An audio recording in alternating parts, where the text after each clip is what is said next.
sekolah yang memisahkan manusia. Di negeri ini, pendidikan tak lagi menjadi jembatan bagi pertemuan manusia, tapi menjadi pagar yang memisahkan satu dengan yang lain.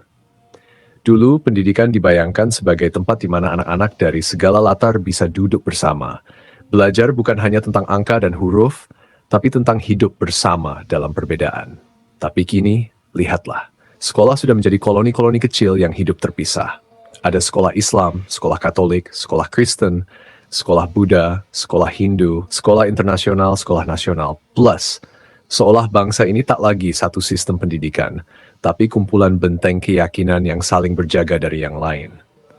Di balik tembok itu, setiap lembaga sibuk menanamkan dogma sendiri-sendiri, bukan nilai kebangsaan, bukan logika kemanusiaan, tapi keyakinan yang memisahkan. Anak-anak dari kecil sudah diajari bahwa kelompoknya yang paling benar dan kebenaran yang lain patut diwaspadai. Inilah akar dari penyakit sosial kita hari ini. Kebencian yang lahir dari ruang kelas. Dulu, orang-orang yang lahir di tahun 70-an masih tumbuh dalam lingkungan yang bercampur.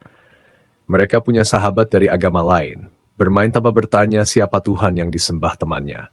Mereka mengenal cinta pertama dari sekolah negeri yang sederhana, di mana teman sebangku bisa saja berbeda keyakinan, tapi tak pernah menjadi masalah. Mereka bertengkar, berdamai, bermain bola, berlari di lapangan yang sama, tanpa tahu bahwa kelak generasi setelah mereka akan kehilangan kemewahan itu. Kini, anak-anak tumbuh dalam sekat-sekat yang semakin rapat. Sejak taman kanak-kanak, mereka sudah ditempatkan di sekolah yang hanya menerima golongan sendiri. Mereka tidak lagi punya sahabat yang berbeda iman, tidak lagi berinteraksi dengan cara berpikir yang lain. Dan ketika dewasa, mereka menjadi warga negara yang hidup di ruang gema. Hanya mendengar keyakinannya sendiri, hanya memahami dunianya sendiri.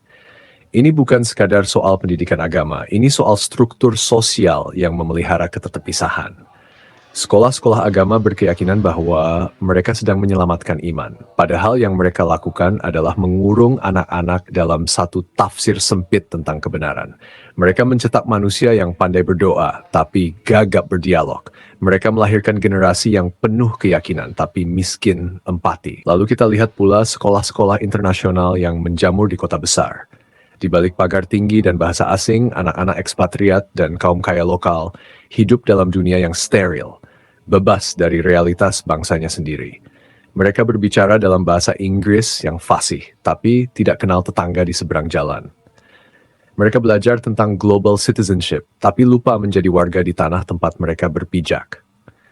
Maka, baik sekolah agama maupun sekolah elit sama-sama menumbuhkan alienasi, hanya beda bentuk. Yang satu terkurung oleh dogma, yang satu terpisah oleh privilege. Di tengah semua ini, sekolah negeri yang seharusnya menjadi titik temu justru kehilangan wibawa. Ia tak lagi menjadi pusat pembentukan karakter kebangsaan, melainkan sekadar institusi administratif yang miskin ruh dan arah. Anak-anak datang, duduk, mendengar, pulang, tanpa bekas makna. Guru pun lelah menjadi pelayan sistem, bukan pembimbing jiwa. Maka lengkaplah siklus keterpisahan itu.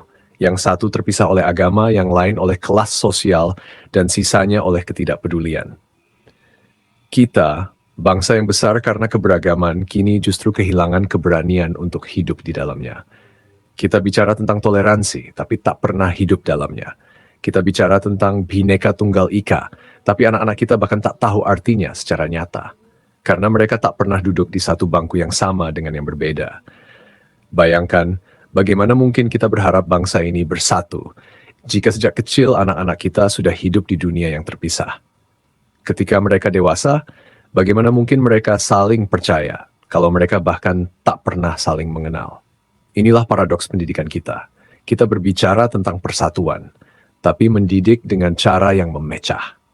Anak-anak sebenarnya tidak pernah lahir dengan kebencian. Mereka berteman karena tawa, bukan karena doktrin. Mereka bermain karena gembira, bukan karena ideologi. Tapi kitalah orang dewasa yang menanamkan rasa curiga di hati mereka.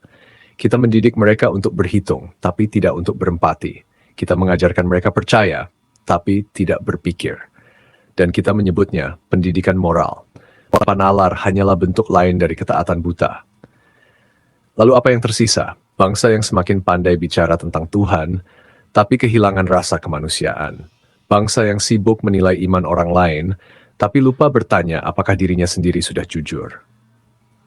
Pendidikan seharusnya melahirkan manusia yang mampu hidup bersama di dunia yang berbeda, bukan mencetak manusia yang takut terhadap perbedaan.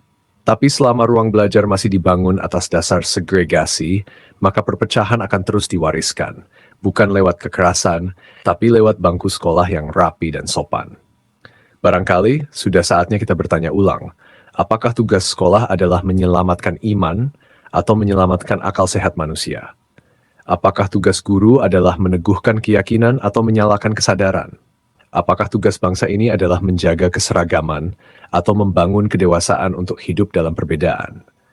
Karena jika pendidikan tidak lagi mengajarkan manusia untuk berpikir, maka kita hanya mencetak generasi yang tahu siapa Tuhan mereka, tapi lupa siapa sesama mereka.